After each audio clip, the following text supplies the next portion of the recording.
আজকে তাহলে তোমাদের ট্যাক্সের একটা চ্যাপ্টার শুরু করব, যে চ্যাপ্টারটার নাম হচ্ছে ইনকাম ফ্রম হাউস প্রপার্টি, অর্থাৎ গৃহ সম্পত্তি থেকে আয়। আজকে আমরা শুধু থিওরিটিক্যাল আলোচনা করব, ঠিক আছে? অঙ্ক টঙ্ক আজ শুরু হবে না, এটা একটা বড় চ্যাপ্টার, ঠিক আছে? এতে আগে থিওরিগুলো তোমাদেরকে ভালো করে জানতে হবে, তবে তোমরা, এটাতে অঙ্ক আছে, সেই জন্য তোমাদেরকে আগে থিওরিটা ভালো করে পড়াবো, পড়ানোর পর তারপর তোমাদেরকে অঙ্ক শুরু করব। দেখো, এই ইনকাম ফ্রম হাউস প্রপার্টি এইটা একটা বড় চ্যাপ্টার। তো এখানে মোটামুটি ধরো 10 নম্বরের একটা অঙ্ক পড়ে, আর এমসিকিউ ধরো 6টা থাকে,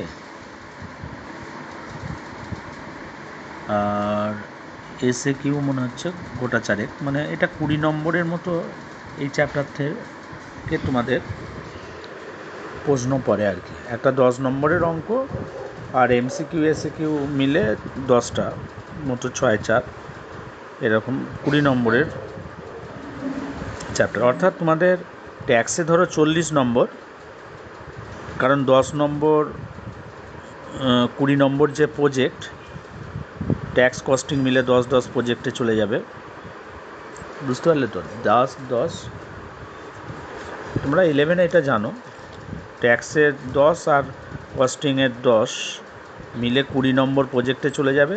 তাহলে রিটিনে থাকবে কস্টিংয়ে 40 নম্বর, আর হচ্ছে ট্যাক্সেশনের 40 নম্বর। তো ট্যাক্সেশনের যে 40 নম্বর থাকছে, তার মধ্যে 20 নম্বর, অর্থাৎ ট্যাক্সেশনের 50% নম্বর এই ক্লাসটাতে থাকবে, ইনকাম ফ্রম হাউস প্রপার্টি। মানে এই চ্যাপ্টারটা তোমাদেরকে ভালো করে পড়লে তাহলে ট্যাক্সের 50% তোমাদের হয়ে যাবে, ঠিক আছে? তাহলে এই যে ইনকাম ফ্রম হাউস প্রপার্টি, এই ইনকাম ফ্রম হাউস প্রপার্টি এই চ্যাপ্টারটা আমি মোটামুটি আগে আলোচনা করব, হ্যাঁ? খালি মানে অনলি থিওরিটিক্যাল আজকে আলোচনা হবে, ঠিক আছে? দেখো, এখানে কতগুলো জিনিস তোমাদেরকে অঙ্ক করার আগে জানতে হবে। তো ইনকাম ফ্রম হাউস প্রপার্টি এটা আয়কর আইনের, মানে 1961 সালের যে আয়কর আইন আছে, এই আয়কর আইনের 22 থেকে 27 ধারা অনুযায়ী, 22 ধারা থেকে 27 ধারা পর্যন্ত এই যে ধারাগুলো আছে, এই ধারাগুলোতে সাধারণত ইনকাম ফ্রম হাউস প্রপার্টি সম্পর্কে আলোচনা করা আছে। তোমরা জানো যে এই যে ট্যাক্স, এই ট্যাক্সের বিভিন্ন ধারা আছে, আইন আছে ট্যাক্সের, কীভাবে ট্যাক্স চার্জ করতে হয়, কোন কোন বিষয়ের উপর ট্যাক্স হয়, এই সমস্ত বিষয়গুলো ধারাভিত্তিক থাকে আর কি। তো সেরকম ইনকাম ফ্রম হাউস প্রপার্টির সমস্ত আলোচনাটা 22 থেকে 27 ধারায় করা আছে। তো প্রথমে আমাদের জানতে হবে যে ইনকাম ফ্রম হাউস প্রপার্টি, অর্থাৎ হাউস প্রপার্টি থেকে ইনকাম হলে, অর্থাৎ কোন কোন ইনকামগুলো আমরা ইনকাম ফ্রম হাউস প্রপার্টি বলবো।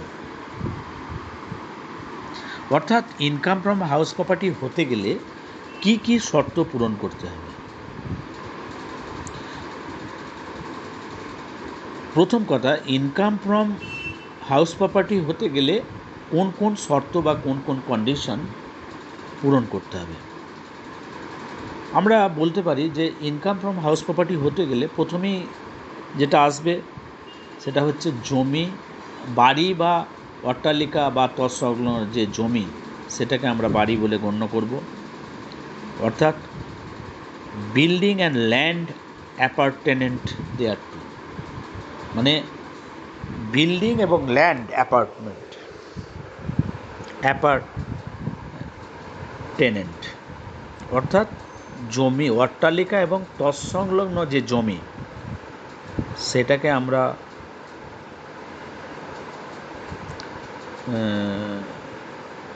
হাউস বা গৃহ সম্পত্তি বলবো। এবং সেই মানে অ্যাসেসি অর্থাৎ নির্ধারিকে সেই গৃহ সম্পত্তির মালিক হতে হবে, এবং অ্যাসেসি বা নির্ধারী যার নামে আমরা ট্যাক্স ক্যালকুলেশন করব, সেই মালিকের, সেই ব্যক্তির অর্থাৎ নির্ধারীর নামে যে সম্পত্তি আছে, সেই সম্পত্তিটা মানে কোনো ব্যবসা বা পেশার উদ্দেশ্যে ব্যবহার করা হবে না, শুধুমাত্র ভাড়া দেওয়া হবে। এই তিনটে কন্ডিশন, একটা হচ্ছে জমি, অট্টালিকা, বাড়ি বা তৎসংলগ্ন ভূমি যেটাকে বলছে বা জমি বলছে, আর নির্ধারিকে গিয়ে সেই গৃহ সম্পত্তির মালিক হতে হবে, এবং নির্ধারিকে সেই গৃহ সম্পত্তি ভাড়া দিতে হবে কোনো ব্যক্তিকে নিজের ব্যবসা বা বসবাসের উদ্দেশ্যে, নিজের পেশার উদ্দেশ্যে মানে ব্যবহার করতে পারবে না। এই কন্ডিশানগুলো ফুলফিল করলে তবেই income from house property calculation করা যাবে। যেমন এখানে একটা কথা, যে বাড়ি বলতে বা গৃহ সম্পত্তি বলতে কোনগুলোকে বোঝায়, কতগুলো দেখো। যেমন ধরো প্রেক্ষাগৃহ, ওয়েটিং রুম যেগুলোকে বলা হয়, সেগুলোকে আমরা বাড়ি বলতে পারি। ইটের তৈরির বসবাস করার যে বাড়ি থাকতে পারে, সেগুলোকে আমরা বাড়ি বলতে পারি। বসবাসের জন্য মাটির তৈরি যদি কুঁড়ে ঘর হয়, সেটাকেও আমরা বাড়ি বলতে পারি। গুদাম ঘর বাড়ি হতে পারে।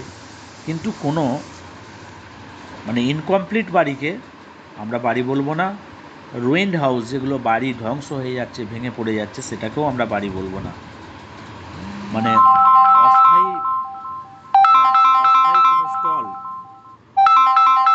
অস্থায়ী কোনো স্টলকেও আমরা মানে মেলাতে কোনো স্টল ফল হয়েছে, বসেছে পুজোর অকেশানে, সেগুলোকেও আমরা বাড়ি বলবো না।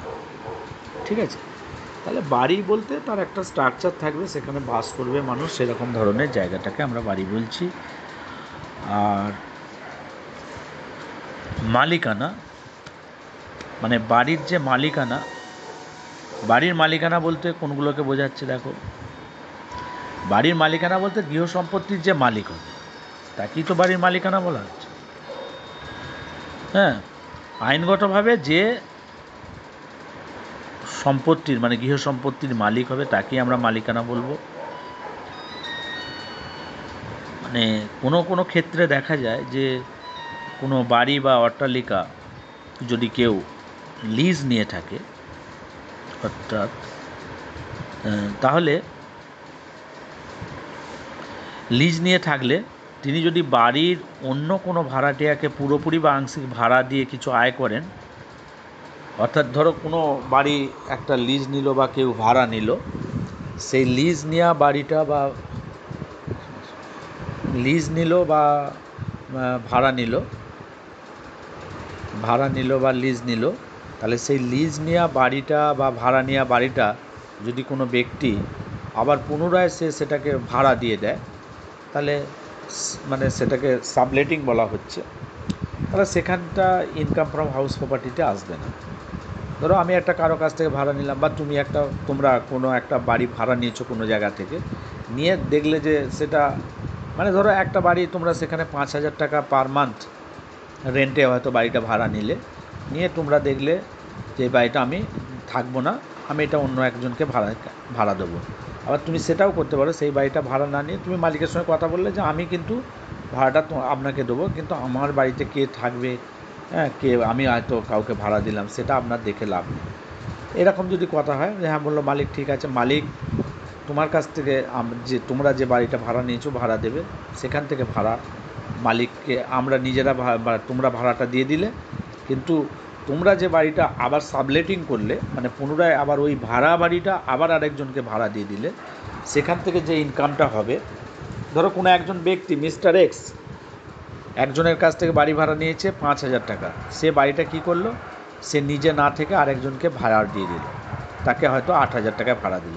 তাহলে এই যে 5 আর 8 দুটো ডিফারেন্স হচ্ছে 3,000 টাকা পার মান্থ ইনকাম হচ্ছে যে ভাড়া নিয়েছে, তাহলে সেক্ষেত্রে সে ওই এটা ইনকাম ফ্রম হাউস প্রপার্টি হবে না, এটা তখন ইনকাম ফ্রম হাউস প্রপার্টিতে আসবে না।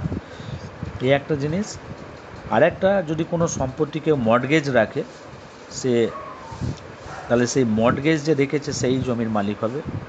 আর জমি যদি কেউ লিজ নিয়ে থাকে আবার অন্যভাবে, লিজ নিলে সেক্ষেত্রে যে লিজ নিয়েছে সে মালিক হবে না, যে লিজ দিয়েছে লিজর সেই মালিক হবে। কিন্তু এই লিজের একটা ব্যাপার আছে, কেউ যদি লিজটা ধরো 20 বছরের 12 বছরের বেশি নিয়ে থাকে, সে 12 বছরের কম নিলে ইজারাদারকে মালিক বলা হবে, ইজারাদার যে লিজ নিয়েছে। আর 12 বছর বা তার বেশি সময়ের জন্য নিলে যিনি ইজারাদার, 12 বছরের যদি কম হয়, ইজারাদার নয়, যদি 12 বছরের কম হয়, যিনি লিজ ইজারা দিয়েছেন তাকেই মালিক বলে গণ্য করা হবে, ইজারাদারকে নয় বলছে আর কি। অর্থাৎ 12 বছরের কম যদি লিজ দেওয়া হয়, যে লিজ দিয়েছে সে ওই বাড়ির মালিক হবে। কিন্তু যদি 12 বছরের বেশি হয়, তাহলে যে লিজ নিয়েছে সে মালিক হয়ে যাবে, তখন ইজারাদার। মানে এটা আমার বলার অর্থ হচ্ছে কোন কোন ক্ষেত্রে কখন আমরা সম্পত্তির মালিকানাটা কিভাবে বিবেচনা করব। আবার ধরো অংশীদারি যদি কারবার হয়, সেক্ষেত্রে অংশীদারি কারবারের যদি কোনো বাড়ি থাকে, বাড়ির মালিক হন, তাহলে ওই বাড়ি থেকে যে যদি কারবার মানে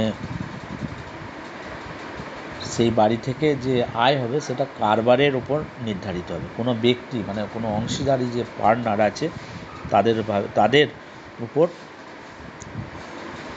নির্ধারণ করা হবে না ইনকামটা আর কি। এটাও টুকিটাকি জিনিস আছে, যেমন ডিমড মালিক আছে, ডিমড ওনার যাকে বলা হচ্ছে, মানে বিবেচিত মালিক। বিবেচিত মালিক মানে কি, মানে কোনো বিশেষ অবস্থায় দেখা যায় মালিক ছাড়া অন্য কোনো ব্যক্তিও গৃহ সম্পত্তির মালিক বলে বিবেচিত হতে পারে। যেমন ধরো কোনো স্বতন্ত্র কোনো প্রতিদান ছাড়া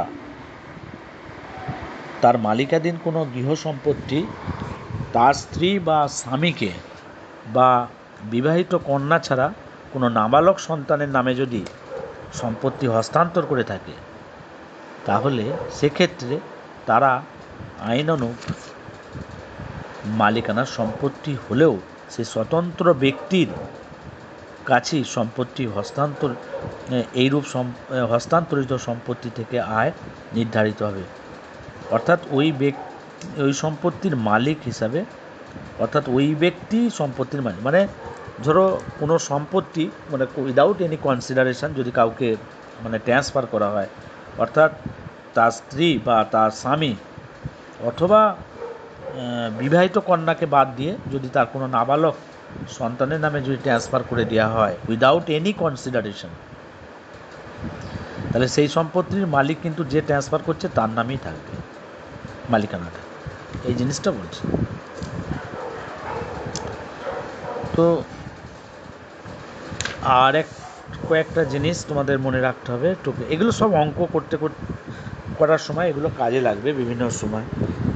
যেমন ধরো কিছু কিছু ক্ষেত্রে আছে যেখানে বাড়ি থেকে আয় কিন্তু গৃহ সম্পত্তি থেকে আয় বলে বিবেচিত হবে না। Income from house property but will not be considered as income from house property. Income from house property but will not be treated as income from house property. Where situation, in which situation, মানে কোন সিচুয়েশানে আমরা গৃহ সম্পত্তি থেকে আয় কিন্তু সেটা আমরা গৃহ সম্পত্তির আয় হিসাবে গণ্য করতে পারবো না। যেমন ধরো কোনো ব্যক্তি তার গৃহ সম্পত্তিটা যদি সে তার নিজের ব্যবসার উদ্দেশ্যে বা পেশার উদ্দেশ্যে ব্যবহার করে, তাহলে সেই বাড়ি থেকে যে আয় সেটা এই খাতে করযোগ্য হবে না। সেটা অর্থাৎ ইনকাম ফ্রম হাউস প্রপার্টি হেডে সেটা চার্জেবল হবে না, সেটা ইনকাম ফ্রম বিজনেস এবং প্রফেশন এই খাতে ট্যাক্সেবল হবে। আমরা জানি যে আরও কিছু ব্যাপার আছে, যেমন ধরো যে ক্ষেত্রে ধরো কোনো নির্ধারী বা এসএসসি তার মানে ব্যবসাটাকে ভালো করে চালানোর জন্য যদি কোনো বাড়ি তার কর্মচারীদেরকে রেখে দেয় for smooth running of business, মানে ব্যবসাটাকে স্মুথ রান করার জন্যে তাদের যে কর্মচারী আছে সেই কর্মচারীদেরকে যদি তার নিজের বাড়ি দিয়ে দেওয়া হয়, তাদের বাড়িতে রাখা হয়, তাহলে সেক্ষেত্রে সেখান থেকে যে আয় হবে সেটা কিন্তু ইনকাম ফ্রম হাউস প্রপার্টি খাতে করযোগ্য হবে না। এই জিনিসগুলো তোমাদের মনে রাখতে হবে। আর একটা ভেরি ভেরি ইম্পর্টেন্ট আছে, income from house property which is not taxable. কিছু কিছু বাড়ি আছে যেখান থেকে ইনকাম হবে, ইনকাম ফ্রম হাউস প্রপার্টি, কিন্তু সেগুলো আমাদের ট্যাক্সেবল হবে না।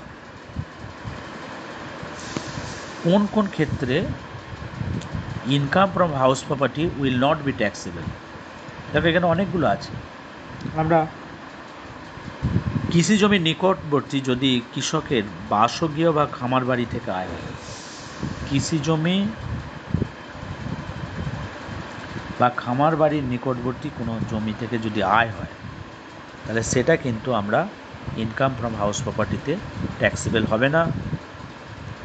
কোনো বাড়ি যদি সম্পূর্ণভাবে কোনো ট্রাস্টির আন্ডারে দিয়ে দেওয়া হয়, তাহলে সেটাও ইনকাম, বা ধর্মীয় উদ্দেশ্যে বা দাতব্য উদ্দেশ্যে ট্রাস্টেরকে দিয়ে দেওয়া হয়, তাহলে সেক্ষেত্রেও ইনকাম, সেই বাড়ি থেকে যে আয় হবে সেটা ইনকাম ফ্রম হাউস প্রপার্টি হবে না।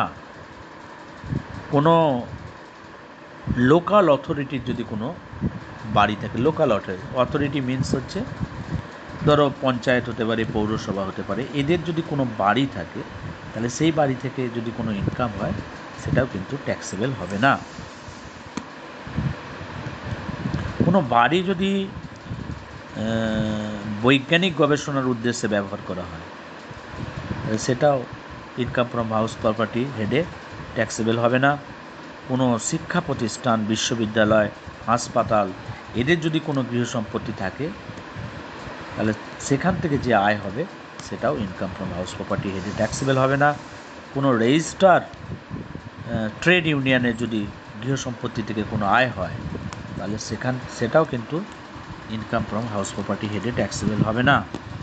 কোনো রাজনৈতিক দলের, কোনো পলিটিক্যাল পার্টির যদি কোনো মানে গৃহ সম্পত্তি থাকে, সেখান থেকে যে আয় হবে সেটাও কিন্তু ইনকাম ফ্রম হাউস প্রপার্টি হেডে ট্যাক্সেবল হবে না। নির্ধারিত নিজের বসবাসের উদ্দেশ্যে ব্যবহৃত যে বাড়ি, যদি নিজের বসবাসের জন্যে কোনো বাড়ি ব্যবহার করে থাকে, তাহলে সেটাও ইনকাম ফ্রম হাউস প্রপার্টি হেডে ট্যাক্সেবল হবে না, কিছুই নীল হবে। এই জিনিসগুলো তোমাদের মনে রাখতে হবে। আর এরপরে আরও অনেকটা থিওরি আছে, আজকাল সবটা হবে না, আরও কয়েকটা ক্লাস লাগার পর আমি অঙ্ক শুরু করব। আজকে তাহলে আমাদের এই পর্যন্তই থাক, ঠিক আছে? আজকে আমরা এই পর্যন্তই ক্লাসটা করব। অর্থাৎ এই যেগুলো বললাম টুকিটাকি জিনিসগুলো স্টার্টিং হলো, এগুলো তোমরা ভালো করে পড়াশোনা করে নেবে। হ্যাঁ, কারণ এইটা তোমাদের আরেকবার বলছি যে এই যে বসু নায়কের ট্যাক্সের বইটা কিনেছো না কি জানি না, তাহলে কিনলে প্রত্যেকে কিনে নিয়েছো আশা করি। তাহলে এই প্রথম দিকের যে মানে যেগুলো আমি পড়ালাম দেখবে সব বই খুললেই পাবে, সেগুলো তোমরা একটু দেখে নেবে। পরের দিন আমি আবার যেটুকু বাকি থাকছে আবার সেগুলো আস্তে আস্তে শুরু করব, ঠিক আছে? ঠিক আছে।